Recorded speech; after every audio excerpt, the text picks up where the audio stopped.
Chicago is on fire again, and Tommy Egan stands right in the middle of the chaos. The city that tried to break him is now his battlefield. The game has changed, the rules are gone, and the only thing left is power. Raw, dangerous, and bloody. Tommy isn't running anymore. He's hunting. The episode opens with the cold streets of Chicago glowing under flashing police lights. The camera moves fast through alleys, past broken windows and speeding cars, showing a city ready to explode. Somewhere in the middle of it, Tommy walks out of a dark warehouse. His face calm but his eyes sharp, like a man who's seen hell and learned to smile at it. He's not just another gangster now. He's the man everyone fears. And the one nobody can predict. It's been months since the war with the Flynns tore the city apart. The losses still burn deep. Liliana's death changed Tommy. It broke something inside him, the last soft piece he had left. But instead of stopping him, it made him colder, smarter. Now, every move he makes is part of a plan. He's building something bigger. Something that could finally make him king of Chicago. The first scene hits hard. A deal goes down in an abandoned factory. Tommy's crew, lean, loyal, and armed, stands by while he meets with a new supplier. The tension is heavy. You can almost feel the danger in the air. Everyone knows one wrong word could start a war. But Tommy doesn't flinch. He speaks with that sharp confidence, only he has calm voice, dangerous eyes. The supplier tries to test him, cracks a joke about New York boys not lasting long in cheap-tone. Tommy just smiles, leans closer, and says, "I'm not here to last. I'm here to own it." That one line sets the tone for the whole season. As the meeting ends, the camera follows Tommy out into the streets. The sound of sirens echoes in the background while snow begins to fall. It's quiet, almost peaceful until his phone rings. On the other end, Diamond tells him the Flynns are regrouping. Claudia's been seen with a new partner, and rumors say they're cooking up something deadly. Tommy just laughs, lights a cigarette, and says, "Let 'em come. They'll find out what happens when you cross me." That's the Tommy we know. Bold, reckless, unstoppable. The next few minutes dive deep into Tommy's mindset. He drives through the city, his voice echoing in his head like a silent storm. Every street reminds him of what he's lost, his friends, his brother ghost, the few people who ever truly had his back. But in Chicago, he's learning something new. To survive here, you can't trust loyalty, you can only control fear. And Tommy's done being loyal. From now on, he's the one to be feared.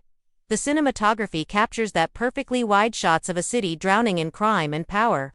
Close-ups of Tommy's face as he makes his next move. The background score builds slowly, mixing tension with determination. The episode doesn't waste a second. It's fast, brutal, and emotional. Tommy's building his empire brick by bloody brick, and every rival he crushes becomes another warning to the city. This is his world now.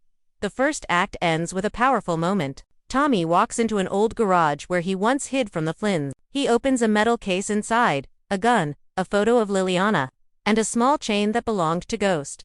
He stares at them for a moment, then puts the chain around his neck. No words, just silence. You can feel what's coming: vengeance, ambition, war. The streets are waiting, and Tommy Egan is ready to claim everything.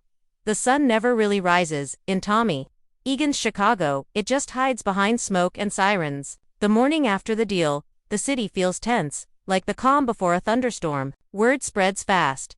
Tommy's back on the streets, and this time, he's not playing defense. Every corner, every block, every face that remembers his name now whispers it with either fear or hunger. Chicago's underworld is shifting, and everyone can feel the tremor.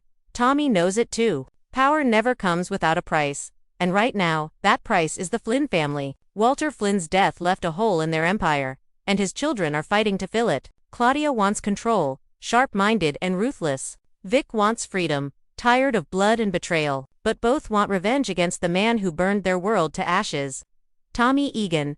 The second act begins with Tommy pulling up to one of his stash houses. Inside, his crew waits: Diamond, D-Mac, and a few new faces. The room buzzes with tension. Everyone's looking at Tommy, waiting for orders. He doesn't waste time. "We hit them where it hurts," he says, pointing to a map spread across the table. Their supply routes, their money drops, their safe houses. Chicago belongs to no one unless we take it.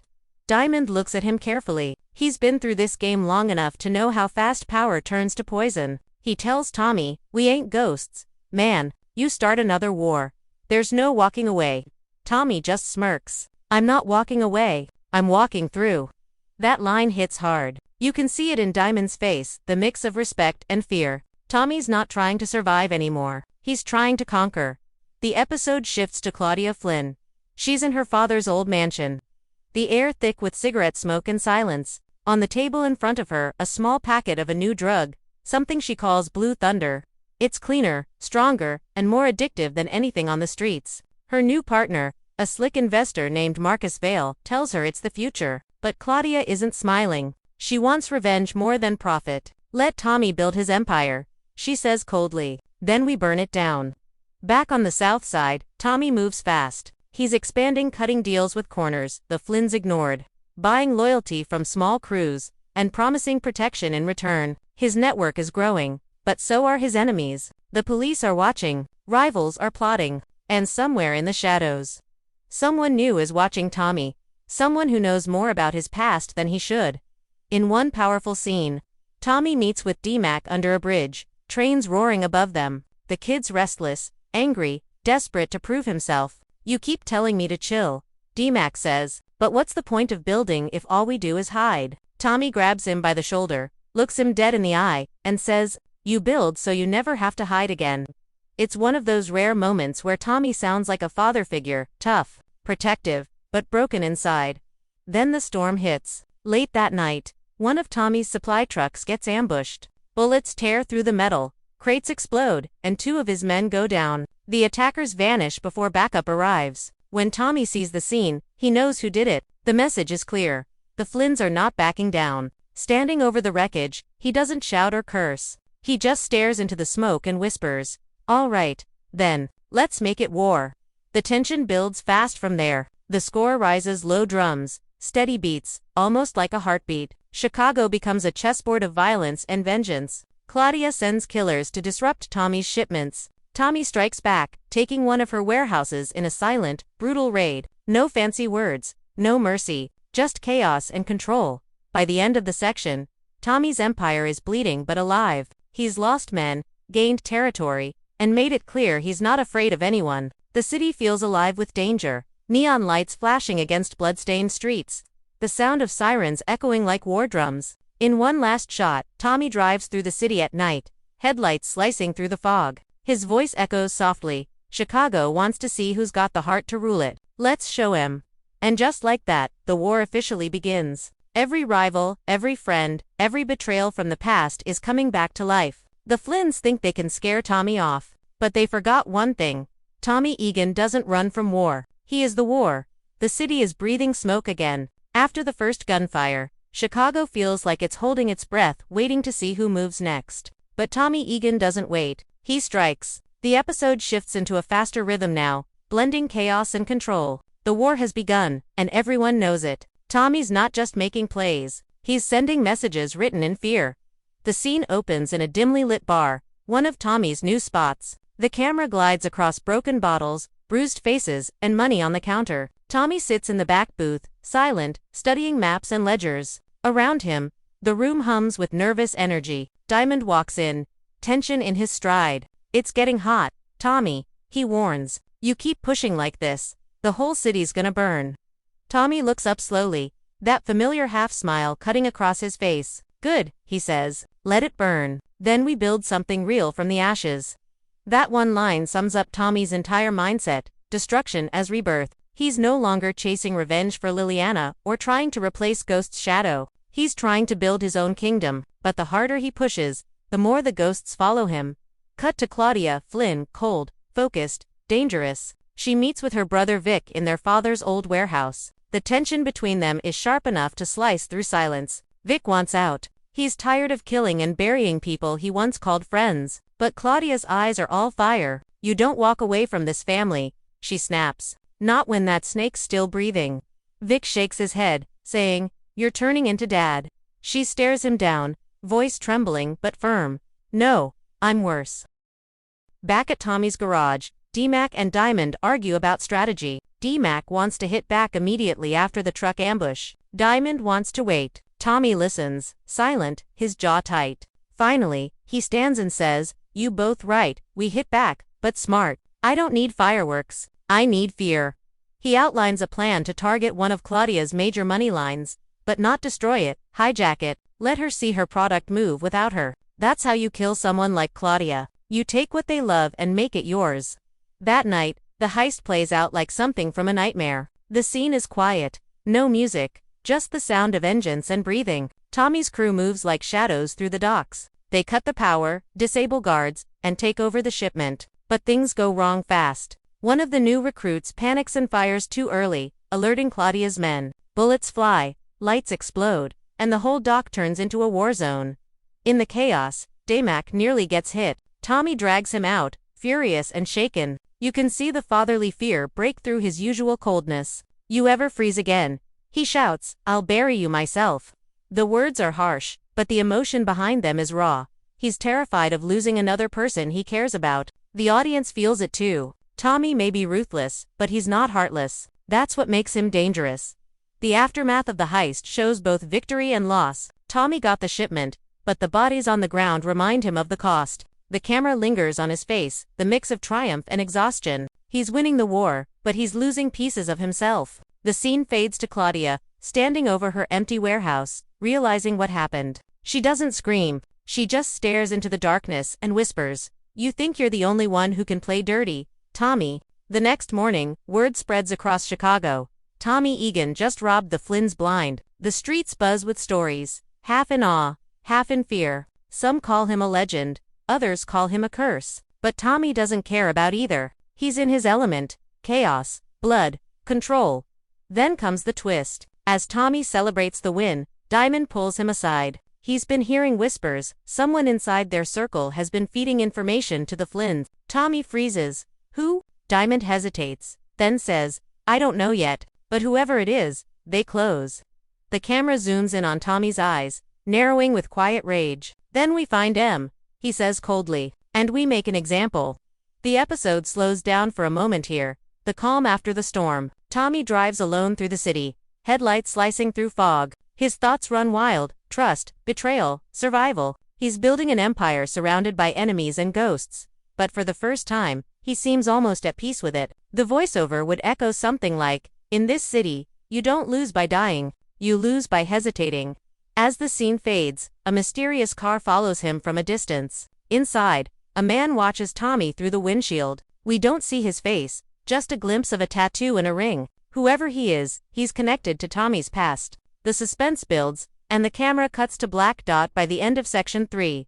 The war is no longer about drugs or money. It's personal. Tommy's empire is growing, but so is the target on his back. The blood in the game isn't just on the streets anymore, it's in every handshake, every look, every secret. Chicago's about to explode again, and Tommy Egan is standing dead center, daring the city to try and stop him.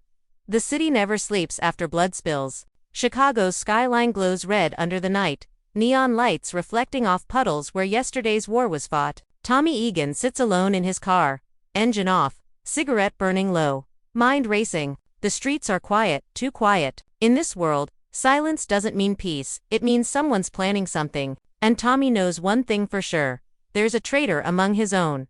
The episode opens heavy. Inside the garage, the air feels thick with suspicion. Diamond walks in first, face tense, followed by Damac, his hands shaking from the chaos of the last few days. Tommy's crew gathers, but no one speaks. The look on Tommy's face says everything: he's been betrayed, and somebody here's about to pay for it. He tosses a phone onto the table. "This," he says, slowly, "was found on one of the dead men at the docks. Texts, drop points. Someone's feeding Claudia my moves." The room goes dead silent. No one breathes. No one blinks. Tommy steps closer, eyes scanning every face. His voice is low, calm, too calm. "You got one chance to tell me before I find out myself." The tension is electric. Even Diamond looks uneasy. But no one speaks up. Tommy walks out without another word. He's learned something about betrayal. The truth always reveals itself. You just have to wait long enough. Meanwhile, Claudia is making her next move. In a sleek office overlooking the city, she sits with Marcus Vale, the man who helped fund her new operation. He's nervous now, tapping his pen on the table. "Tommy's too dangerous," he warns. "You keep pushing him. We're next." Claudia smirks, cold and confident. "I'm not pushing him," she says. "I'm cornering him." On the table in front of her is a photo: Tommy's crew, with one face circled in red. The mole has a name now. Back at Tommy's side of the war, Diamond meets him in secret at an old diner. The sound of rain against the glass fills the silence between them. "I think I know who the leak is," Diamond finally says. Tommy leans forward, his expression unreadable. "Who?" Diamond hesitates before answering. "It's Mayek." The words hit like a bullet. For a second, Tommy doesn't react. Then his jaw tightens. "You better be sure," he says softly, "because if you're wrong, you're next." The next few scenes are raw, emotional, and brutal. Tommy watches D-Mac closely, how he talks, how he moves, the way he avoids eye contact. He starts piecing together little details he missed. The late-night calls, the sudden disappearances, the wrong directions during the last job. Everything adds up too perfectly. But when Tommy confronts him, D-Mac's reaction isn't what he expects. "You think I'd sell you out?" D-Mac shouts. "After everything, you're all I got?" "Tommy." The pain in his voice cuts through the tension. For a moment, Tommy doesn't know what to believe, but the truth comes crashing in soon after. One of Tommy's men, a quiet driver named Rook, gets caught trying to sneak out with stolen cash. When Tommy corners him, Rook breaks, crying, begging, shaking. "It wasn't me," he pleads. "Claudia made me do it. She said she'd kill my sister if I didn't feed her info." The room erupts. Tommy doesn't blink. He just steps forward, puts a hand on Rook's shoulder, and whispers, "You should have told me." Then he pulls the trigger. It's a shocking scene, not because Tommy kills him, but because of how coldly he does it. No anger, no shouting, just silence. A statement. To everyone watching, it's a warning. Loyalty isn't optional. The blood stains, the concrete floor, and the sound echoes through the garage like thunder. D-Mac stands frozen, tears in his eyes. Realizing how close he came to being next, after that, something changes in Tommy. His war isn't just about power anymore. It's about control of the streets, his crew, and himself. But control always comes at a cost. Later that night, as he stares out over the city skyline, he whispers, almost to himself, "You can't build an empire with clean hands." The words hang heavy in the air, mixing with the sound of distant sirens. Then comes the final twist, the moment that flips everything. In the last 5 minutes of the episode, Claudia meets with a mysterious man in a black SUV. The camera pans up, revealing his face. Someone, Tommy thought, was dead. It's a ghost from his New York days, a name fans will recognize instantly. The man says, Tommy Egan doesn't know it yet, but he's already lost.